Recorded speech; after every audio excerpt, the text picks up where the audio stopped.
Welcome back, hello. Our next guest has invented a website that could be the next big thing in social media, posse.com. It's like Foursquare for girls, and if you don't know what Foursquare is, don't worry, it's already totally over. In Posse, you share your favourite restaurants and hair salons and bars with all your online friends. Look, have a look at my one. Is this going to work? Yeah, look, here we go. So I've picked some of my favourite places. Looks like a white screen at the moment. Stick with it. Here it comes. Here's my favourite places in Auckland, for example. A few restaurants and bars and cafes and things. And then if you're going to see me going to see like LA or Melbourne, I can say, oh, while you're there, check out these places that I went to. It's basically a way of connecting with people no matter where they're going. You've spent all day on this, haven't you? Yeah, I've been really busy. While you were dragging up that old footage of me, I was doing work.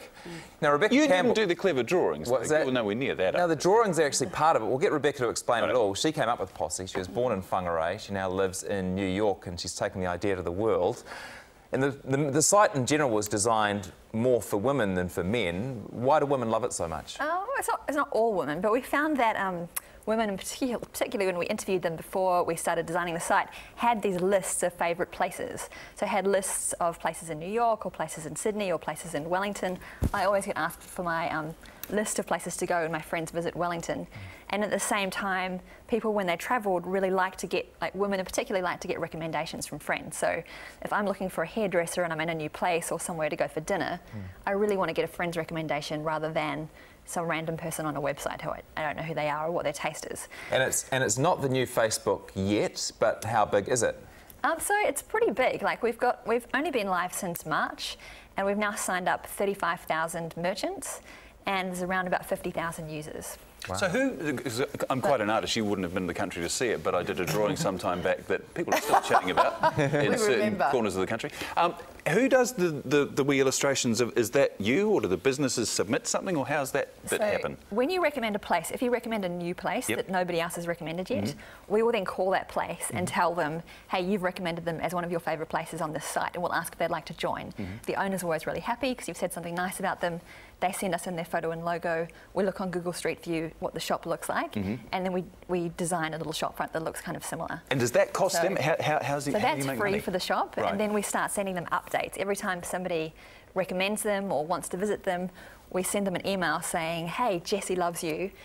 This is what he said about you. This is information about him. Would you like to send him some kind of gift or send him a message to say thanks? Rebecca wasn't always doing this. She used to have a really interesting job, which was managing rock bands. And you got a kind of an interesting theory because you learnt what made a hit song and thought, I can apply the same things to make a hit website. Yeah, I didn't notice over years of managing artists. It means very similar industries. Like in music, you're always looking for what's going to be a hit, and in technology, you're always looking for what's going to be a hit. So, yes, tell us. You got the three things, the three ingredients in a hit, right? And I think we've got a little graphic up there you can see. Yeah. So. One, they have to be great. Yeah. Two, they're all very original. And three, generally they connect people. So if you think about something like Lady Gaga now, like when you go to a Lady Gaga concert, all those fans are connected with each other.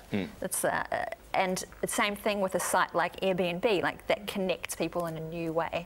So generally, sustainable hit products or like technology sites or bands generally connect people in a way they haven't been connected before. You're a bit unusual in that you're a female creator of, you know, the next big thing. Why are there so few women doing this? Well, I mean, I think probably because a lot of people that design these sites are software engineers, and there's very few women software engineers. When I think back to school, you know, we never even thought about software and like computer engineering as a career path, so I never would have even thought about studying it. So. It makes it more challenging. But for bright young women watching tonight, it totally is a career path, obviously. It totally is. But yeah, I think it's 97% in Australia of tech entrepreneurs are male, and I think so. Yeah, not being computer engineers, and then also there's a real lack of role models because the last generation are all guys, and often I'll speak at a technology conference and I'll look around and go, wow, like.